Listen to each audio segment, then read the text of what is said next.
E dunque, come Emiliano Brembilla si è trasformato in velocista, così tocca a Federico Colbertaldo in questa quarta batteria. Colbertaldo in corsia 4, se la deve vedere con Pegoraro, specialista invece della velocità, bronzo ai categoria nei 50 stile, e con Giorgetti, ranista azzurro, che nuota in corsia 2, ma che ha buone doti di velocista, soprattutto in vasca corta grazie alle sue supervirate.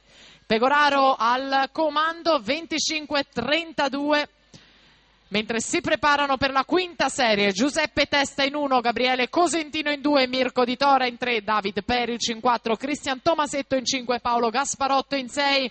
Sfida nel finale con Colbertaldo che per orgoglio risale, Pegoraro che resiste. Pegoraro alla meglio, 51-72 su Federico Colbertaldo, che si diverte anche a nuotare i 100 stile, 52-06.